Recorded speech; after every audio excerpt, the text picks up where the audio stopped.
when you choose a career, you should know exactly what you are before even you get into it. നമുക്ക് ഇഷ്ടമുള്ള നമ്മൾ എന്താണെന്നുള്ളത് അറിഞ്ഞിട്ട് വേണം നമ്മൾ എപ്പോഴും ഒരു കരിയർ ചൂസ് ചെയ്യാൻ. I did not get that opportunity when I was in my younger ages. അതുകൊണ്ട് തന്നെ എൻ്റെ കരിയർ വാസ് ഡിഫറെൻറ്റ്. പക്ഷേ ലേറ്റർ ഓൺ ഞാനെന്നൊരു മാനുവൽ എന്താണെന്ന് എനിക്ക് മനസ്സിലാകാൻ തുടങ്ങിയപ്പോഴാണ് ഞാൻ എൻ്റെ career this is what I want in my life എന്ന് എനിക്ക് മനസ്സിലാകാൻ തുടങ്ങിയത്. അവിടെയാണ് ഞാൻ എൻ്റെ കരിയർ ലൈഫ് ടേൺ ചെയ്യുന്നത്.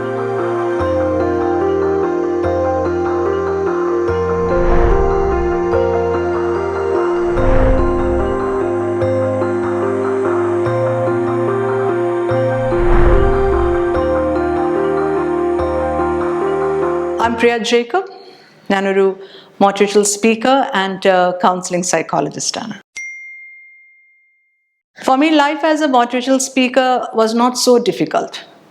കാരണം I used to give speeches, I used to motivate people. അത് കൗൺസിലിംഗ് ആയിട്ടും ഒക്കെ ഞാൻ നേരത്തെ തന്നെ ചെയ്തുകൊണ്ടിരുന്നു. പ്രൊഫഷണലി ഞാൻ ഇതിലേക്ക് വന്നിട്ട് ഇപ്പം 3 years ആയതേ ഉള്ളൂ. But I was always doing this.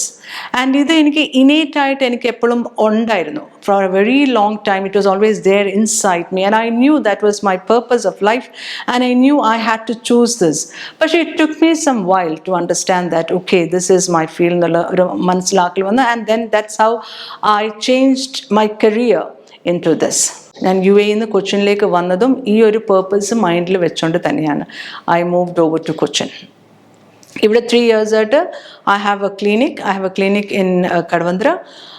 അതിൻ്റെ കൂടെ തന്നെ കൗൺസിലിങ്ങിൻ്റെ കൂടെ തന്നെ I go to different gatherings, schools, colleges, churches ഒക്കെ സ്പീച്ചസ് ആയിട്ട് ഞാൻ റെഗുലറായിട്ട് പോകാറുണ്ട്.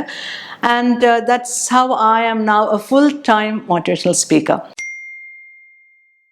ഹാപ്പി ലൈഫ് ക്രിയേറ്റ് ചെയ്യണമെങ്കിൽ ഒന്നാമത്തെ കാര്യം നിങ്ങളുടെ പാസ്റ്റ്, നിങ്ങളുടെ പുറകോട്ടുള്ള കാലത്തെ എടുത്തുകൊണ്ട് വരരുത്. വാട്ട് എവർ ഹാസ് ഹാപ്പൻഡ് നിങ്ങൾക്ക് അത് അൺഡു ചെയ്യാൻ ഒക്കത്തില്ല, അത് തിരുത്താൻ ഒക്കത്തില്ല, പുറകോട്ടുള്ള ഒന്നും തിരുത്താൻ ഒക്കത്തില്ല. മുമ്പോട്ടുള്ള കാലം എന്താന്ന് പോലും അറിയത്തില്ല. നാളെന്ന് പോയിട്ട് 5 minute കഴിഞ്ഞ് നിങ്ങൾ ജീവനോടെ ഉണ്ടോ എന്ന് പോലും നമുക്കറിയത്തില്ല, അല്ലേ? അപ്പം എൻ്റെ മുമ്പോട്ടുള്ള ഭാവി എന്തായി തീരും എന്നൊക്കെ ആലോചിച്ചുകൊണ്ടിരുന്നാലും നമുക്ക് ഡിപ്രഷൻ വരും, സങ്കടം വരും. സോ നമ്മളുടെ പാസ്റ്റും നമ്മളുടെ ഫ്യൂച്ചറും നമ്മളൊന്ന് മാറ്റി വെച്ചിട്ട് നമ്മളുടെ ഇന്ന് my today is very important എന്ന് മനസ്സിലാക്കാമെങ്കിൽ തന്നെ ഒന്ന് ഹാപ്പിനെസ്സിൻ്റെ റീസണാണ്, വൺ ഓഫ് ദ റീസൺ. രണ്ടാമത് ഹാപ്പിനെസ് എന്ന് പറയുന്നത് it's only A state of mind. വെറും ചിരിച്ചാൽ കിട്ടുന്ന ഒരു കാര്യമാണ് സന്തോഷം എന്ന് പറയുന്നത്. ചിരിച്ചാൽ തന്നെ നമുക്കൊരു ഭയങ്കര പോസിറ്റീവ് എനർജി നമുക്ക് ഫീൽ ചെയ്യാം. ആ ചിരിയിൽ കിട്ടുന്നതാണ് ഹാപ്പിനെസ് എന്ന് പറയുന്നത്. മൂന്നാമത്തെ ഒരു പോയിന്റ് എന്ന് പറയുന്നത് നമ്മൾ മറ്റുള്ളവർക്ക് വേണ്ടി നമുക്ക് ചെയ്തു കൊടുക്കാവുന്നതെല്ലാം ചെയ്തു കൊടുക്കുക. നമ്മളിൽ നന്മയുണ്ട്, നമ്മൾ ചെയ്തു കൊടുക്കാവുന്നതൊക്കെ ചെയ്തു കൊടുക്കുക. Be nice people, B good people, be kind people. പക്ഷേ നമ്മളിതെല്ലാം ചെയ്തു കൊടുക്കുമ്പം ഇങ്ങോട്ട് അവർ ചെയ്തു തരുമെന്ന് ഒരു എക്സ്പെക്റ്റേഷനും വെക്കരുത്. നമ്മളിൽ നന്മയുള്ളതുകൊണ്ട്, നമ്മളിൽ ആ ക്വാളിറ്റി ഉള്ളതുകൊണ്ട് നമ്മൾ ചെയ്തു കൊടുക്കുന്നു. പക്ഷേ ഇവരൊക്കെ എന്നെ സഹായിക്കണം, എനിക്ക് മേലാതെ വരുമ്പോൾ അവരെന്നെ സ്നേഹിക്കും, ഇങ്ങനെയുള്ള എക്സ്പെക്റ്റേഷൻസ് ഉണ്ടല്ലോ, ഒന്നും വെക്കാതിരിക്കുക. എൻ്റെ ഒരു എക്സ്പീരിയൻസ് വെച്ച് ഏത് കേസസ് ഞാൻ സംസാരിച്ച് തുടങ്ങുമ്പോഴും ഡിപ്രഷൻ എന്ന് പറയുന്ന അതിൻ്റെ ഒരു കോമൺ ഫാക്ടറാണ്. ഏത് ടൈപ്പ് കേസസ് ആണെങ്കിലും ഡിപ്രഷൻ ഒരു word is like it's there in everybody's life now. And അതിന് പ്രത്യേകിച്ച് വൺ റീസൺ ഒന്നുമില്ല. Everything and anything forms a depression എന്നുള്ളതാണ്. ആൻഡ് പ്രത്യേകിച്ച് ഇപ്പം കുട്ടികളുടെ ഒരു സൈക്കോളജി എടുത്താൽ കുട്ടികളെ ഇപ്പോൾ ഒരുപാട് പാമ്പർ ചെയ്ത് വളർത്തുന്ന ഒരു സിറ്റുവേഷൻ ഉണ്ട്. പേരൻസ് ലൈക്ക് പഴയ പോലത്തെ സിറ്റുവേഷൻ അല്ല.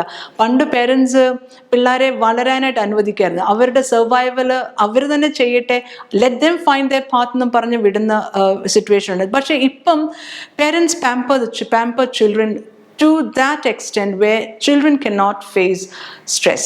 അവർക്ക് സ്ട്രെസ് എന്ന് പറയുന്ന ഒരു കാര്യം വരുമ്പോൾ തന്നെ അവർക്ക് ഭയം കയറി വരും. ആൻഡ് സ്ട്രെസ്സിന് ഒരുപാട് റിസ്ക് ഫാക്ടേഴ്സ് ഉണ്ട്. Stress can go to even a suicidal level വരെ ചെല്ലും എന്നും ഒരു that's a fearful factor for stress. So stress എന്ന് പറഞ്ഞ anything and everything can cause stress nowadays. Parents തമ്മിലുള്ള കോമ്പറ്റീഷൻ ആകാം, ഓഫീസുകളിലാകും, എല്ലാ ഏരിയ ടച്ച് ചെയ്താലും കോമ്പറ്റീഷൻസ് ആണ്. ഇപ്പം എല്ലാ ഏരിയ ടച്ച് ചെയ്താലും ഞാൻ നിന്നെക്കാട്ടിലും മുന്നിൽ നിൽക്കണം, എനിക്ക് നിന്നെക്കാട്ടിലും മുന്നിൽ നിൽക്കണം, അവർക്കെല്ലാം ആയി എനിക്കൊന്നും ആകാൻ ഒത്തില്ല, അവർക്കെല്ലാം ഉണ്ട് എനിക്കൊന്നുമില്ല. ഈ രീതിയിലുള്ള കമ്പാരിസൺ ആണ് one of the major reasons for stress. പ്രായം ചെല്ലുന്തോറും ഏജ് ഗ്രേസ്ഫുള്ളി എന്ന് പറയത്തില്ല. ഈ ഏജ് ഗ്രേസ്ഫുള്ളി എന്ന് പറയുന്ന ഫിസിക്കൽ അപ്പിയറൻസിൽ മാത്രമല്ല U age gracefully. U age gracefully even in your thoughts, in your mind sets, in your learning abilities, in being flexible. ഞാൻ ഇന്നത്തെ ഞാനെക്കാട്ടിലും എത്രയും ബെറ്റർ എനിക്ക് നാളെ ആകാൻ ഒക്കും. അതായത് ഞാനിപ്പം എൻ്റെ പുറകോട്ട് ഒരു 5 വർഷം ബാക്കിലോട്ട് ചിന്തിച്ചാൽ ആ 5 വർഷം ബാക്കിനെക്കാട്ടിലും ഞാൻ എന്തുമാത്രം ഇമ്പ്രൂവ് ചെയ്ത് ഇന്ന് വന്നിരിക്കുന്നു എന്നുള്ളതാണ് ഏറ്റവും ഇമ്പോർട്ടൻറ്റ്. അല്ലാതെ എനിക്കൊരു കോമ്പറ്റീഷനും ഇല്ല. എൻ്റെ ചുറ്റുവട്ടം ഉള്ളവരെല്ലാം വളരട്ടെ, ഞാനും വളരുന്നതിൻ്റെ കൂടെ എൻ്റെ ചുറ്റുവട്ടം എല്ലാവരും വളരട്ടെ. അത് കണ്ട് നമ്മൾ സന്തോഷിക്കണം. നമ്മൾ അവരുമായിട്ടൊരു കോമ്പറ്റീഷന് പോവുക ചെയ്യേണ്ട. നമ്മളുടെ ലൈഫിൽ നമ്മൾ വേണ്ട കാര്യങ്ങൾ സമയത്തിന് ചെയ്യുക. പരിജ്ഞാനം എന്ന് പറയുന്നൊരു കാര്യമാണ്. Wisdom is very important. ആ വിസ്ഡത്തിൽ നമ്മളുടെ കാര്യങ്ങൾ ഏറ്റവും സ്മൂത്തായിട്ട് ചെയ്യുക. നമ്മളെ ഒപ്പം ആരെയൊക്കെ നമുക്ക് കൊണ്ടുപോകാവോ, ആരൊക്കെ ഉയർച്ച നമ്മൾ കാരണം പറയാവോ, ഉണ്ടാക്കാവോ, അതൊക്കെ നമ്മൾ ഫോക്കസ് ചെയ്യുക. പലപ്പോഴും കുട്ടികളോട് സംസാരിക്കാൻ പോലും പേരൻസിന് നേരില്ല. അവർക്ക് എന്താണ് ഒരു ഇഷ്യൂ ഉള്ളത് പോലും അവർക്കറിയാൻ പേരൻസിന് അറിവില്ലായ്മയാണോ അതോ വേണ്ടാന്ന് വെക്കുന്നതാണോ അതോ അവർക്ക് പേരൻസിൻ്റെ തന്നെ പ്രശ്നങ്ങൾ ഹാൻഡിൽ ചെയ്യാൻ ഒക്കാത്തതുകൊണ്ടാണോ ഈ കുഞ്ഞുങ്ങളെ ഇങ്ങനെ വിടുന്നത്? പലപ്പോഴും ഞാൻ തന്നെ ആലോചിച്ചിട്ടുണ്ട്. ഇതെല്ലാം കുഞ്ഞുങ്ങൾക്ക് ഒരു വല്ലാത്ത രീതിയിൽ പ്രഷർ ക്രിയേറ്റ് ചെയ്യും. പ്രത്യേകിച്ച് ടീനേജിലേക്ക് വരുമ്പോഴത്തേക്കിന് ഈ കുഞ്ഞുങ്ങൾ ഒരുപാട് എക്സ്പ്ലോർ ചെയ്യുന്ന പ്രായമാണ്. ഒരു വല്ലാത്ത പ്രായം. ഞാൻ പറയും, ഈ കുഞ്ഞും അല്ല എന്നാൽ മുതിർന്നവരോ ആയുമില്ല, ഇതിൻ്റെ ഇടയ്ക്ക് കിടക്കുന്ന ഒരു പ്രായമാണ് ടീനേജ് എന്ന് പറയുന്നത്. അവിടെയാണ് അവർക്ക് ഫിസിക്കലായിട്ടുള്ള ചേഞ്ചസ് വരുന്നത്, മാനസികമായിട്ടുള്ള ചേഞ്ചസ് വരുന്നു, പുതിയ കാര്യങ്ങൾ അവർ അറിയാൻ നോക്കുന്നു, പല വെബ്സൈറ്റുകൾ അവർ ഗോ ത്രൂ ചെയ്യുന്നു, പോണോഗ്രഫി ഗോ ത്രൂ ചെയ്യുന്നു. ഇതെല്ലാം വരുന്ന ഒരു ഏജാണ് ഈ ടീനേജ് എന്ന് പറയുന്നത്. സോ ഈ ടീനേജിൽ നമ്മൾ കുഞ്ഞുങ്ങളെ ചൊവ്വനെ ഗൈഡ് ചെയ്തില്ലെങ്കിൽ ഇതിൻ്റെയൊക്കെ നല്ല വശവും കോൺസിക്വൻസസും ചീത്ത വശവും ഇതൊക്കെ പറഞ്ഞു കൊടുക്കാനായിട്ട് പേരൻസ് ഇല്ല എങ്കിൽ ഇതൊക്കെ കുഞ്ഞുങ്ങൾക്ക് ഭയങ്കര സ്ട്രെസ്ഫുൾ ആയിട്ട്, കാരണം അവർ അറിയാതെ ഉണ്ടാവുന്ന സ്ട്രെസ്സസ് ആണ് അവരുടെ ലൈഫിലേക്ക്. അവർ തന്നെ അറിയാതെ ഉണ്ടാവുന്ന സ്ട്രെസ്സാണ്. പിയർ പ്രഷർ, അങ്ങോട്ടും കുട്ടികൾ തമ്മിലുള്ള കോൺഫ്ലിക്ട്സ്, ഇതൊക്കെ അവർക്ക് പ്രഷറായിട്ട് തീരും. അവരെ ജീവിക്കാൻ പഠിപ്പിക്കണം. നമ്മുടെയൊക്കെ എത്ര സ്കൂളുകളിൽ കുട്ടികളെ ജീവിക്കാൻ പഠിപ്പിക്കുന്നു എന്നുള്ളൊരു വലിയ ക്വസ്റ്റ്യൻ മാർക്ക്. ഉള്ള സബ്ജക്ട്സ് എല്ലാം പഠിപ്പിക്കുന്നുണ്ട്, പക്ഷെ ജീവിക്കാനായിട്ട് എത്ര കുട്ടികളെ സ്കൂളുകളിൽ പഠിപ്പിക്കുന്നുണ്ട്? അത് സ്കൂളുകളിൽ പഠിപ്പിക്കാൻ ഒക്കുന്നില്ലെങ്കിൽ, സിലബസിലില്ല എങ്കിൽ വീടുകളിൽ പേരൻസ് കുഞ്ഞുങ്ങളെ പഠിപ്പിക്കണം. ഇതാണ് ജീവിതം. Influence of social media in one person's life. Social media ഒരിക്കലും മോശമാണെന്ന് ഞാൻ പറയില്ല. അങ്ങനെ ഒരു അഭിപ്രായമേ എനിക്കില്ല. ബിക്കോസ് ഞാനുമൊക്കെ സോഷ്യൽ മീഡിയക്കകത്ത് ഒരുപാട് ആക്ടിവിറ്റീസ് ചെയ്യുന്ന കൂട്ടത്തിലാണ്. പക്ഷെ ഞാനൊക്കെ ഒരുപാട് ആക്ടിവിറ്റീസ് ചെയ്യുമ്പം പോലും സോഷ്യൽ മീഡിയയിൽ എത്ര നേരം ഇരിക്കണം, how much time should I spend on social media, അത് എൻ്റെ ചോയ്സാണ്. I decide how much time I spend. I don't spend my whole day sitting in front of social media. മൊബൈലും വെച്ചോണ്ട് അല്ലെങ്കിൽ ലാപ്ടോപ്പും വെച്ചോണ്ട് ഹോൾ ഡേ സ്പെൻഡ് ചെയ്യത്തില്ല. I decide what I see. എന്ത് കാണണം, എന്ത് കാണണ്ട, അത് ഞാൻ ഡിസൈഡ് ചെയ്യും. എത്ര സമയം ഇരിക്കണം, അത് എൻ്റെ ഡിസിഷനാണ്. എൻ്റെ ലൈഫിൻ്റെ എൻ്റെ ഒരു ഡേ എങ്ങനെ പ്ലാൻ ചെയ്യണം, അതിനകത്ത് എത്ര മണിക്കൂർ സോഷ്യൽ മീഡിയ, അത് ഞാനാണ് ഡിസൈഡ് ചെയ്യുന്നത്. സോ സോഷ്യൽ മീഡിയ ഇൻഫ്ലുവൻസ് എന്ന് പറയുന്നതിന് പ്ലസും മൈനസും ഉണ്ട്. It is our choice again. എൻ്റെ ഒരു എക്സ്പീരിയൻസ് വെച്ച് ഞാൻ മനസ്സിലാക്കിയത്, ഏത് പ്രായക്കാരായിക്കോട്ടെ, whatever your age might be, എല്ലാവർക്കും അവരവരുടേതായ രീതിയിൽ സ്ട്രെസ്സുണ്ട്, അവരുടേതായിട്ടുള്ള പ്രശ്നങ്ങളുണ്ട്. ചിലവർക്ക് ആ പ്രശ്നത്തിൽ നിന്ന് വരാനുള്ള ഒരു രീതി അറിയാം, ഒരു മാർഗം അറിയാം, ചിലവർക്കത് അറിയത്തില്ല. അങ്ങനെ അറിയാതെ പോകുന്നവർ എവിടെയൊക്കെയോ ചെന്ന് ലാൻഡ് ചെയ്യുന്നതാണ്.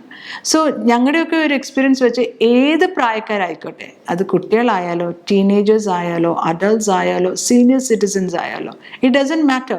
സീനിയർ സിറ്റിസൻസ് അവരുടെ ലൈഫിൻ്റെ ഒരുപാട് എക്സ്പീരിയൻസ് ഉണ്ട്, ഐ എഗ്രി ടു ദിസ്. പക്ഷേ ഈ എക്സ്പീരിയൻസ് ഉണ്ടെങ്കിൽ പോലും ഒരുപാട് ഡിപ്രഷനിലാണ് നമ്മുടെ പ്രായം ചെന്നവർ ഇരിക്കുന്ന ഒരവസ്ഥ. അത് നമ്മളൊക്കെ ഈ പ്രായം ചെന്നവരുമായിട്ട് കൂടുതൽ ഇൻറ്ററാക്ട് ചെയ്യുന്നതുകൊണ്ടാണ് നമുക്കതറിയാവുന്നത്. എന്തെങ്കിലും ഒന്ന് പറഞ്ഞു വരുന്നതിന് മുമ്പ് തന്നെ കണ്ണുനീരാണ് അവർക്ക്, പ്രായം ചെന്നവർ. ആൻഡ് അവരുടെ വീടുകളിലെല്ലാം ഒരുപാട് ഒറ്റപ്പെട്ടിരിക്കുന്ന അവസ്ഥകളുണ്ട്. ഇത്രയും ലൈഫിൻ്റെ എക്സ്പീരിയൻസ് ഉണ്ടായിട്ട് പോലും ഒരു കണ്ണുനീരിൻ്റെ അവസ്ഥ മെനി ഹൗസസിലുണ്ട്, ഒരുപാട് പ്രായം ചെന്നവരുടെ ഇടയിലുണ്ട്. So it doesn't matter what your age is. You might be a child, you might be a teenager, you might be an adult, you might be a senior citizen, whatever be it. Counselling നിങ്ങൾക്ക് വേണമെങ്കിൽ, നിങ്ങൾക്ക് മറ്റുള്ളവരിൽ നിങ്ങളുടെ depressions കൈകാര്യം ചെയ്യാൻ ഒക്കുന്നില്ല, നിങ്ങളുടെ issues കൈകാര്യം ചെയ്യാൻ ഒക്കുന്നില്ലെങ്കിൽ കൗൺസിലിംഗ് വേണമെങ്കിൽ ഗോ ഫോർ ഇറ്റ്. ഇന്നത്തെ എന്നെ കണ്ടുകൊണ്ട് നിങ്ങൾ വിചാരിക്കരുതേ എൻ്റെ ലൈഫ് വെരി സ്മൂത്ത് ആയിരുന്നു എന്ന് വിചാരിക്കരുതേ. ഇങ്ങനെ ആയി തീർന്നാണ്. ഇങ്ങനെ ആകാനായിട്ട് ഒരു പീരീഡിൽ ഒരു സ്ട്രഗിൾ ഉണ്ട്, എല്ലാവരുടെ ലൈഫിലുണ്ട്. ഒരു നല്ലൊരു കളർഫുള്ളായിട്ട് വരാനായിട്ട് ഒരു സ്ട്രഗിളിൻ്റെ ഒരു പീരീഡ് ഉണ്ട്. പക്ഷെ ഞാൻ പഠിച്ചൊരു വലിയ പാഠം പറഞ്ഞാൽ, ഏത് ഡിസിഷൻസ് ഞാൻ എടുത്തപ്പോഴും I stood on my decision.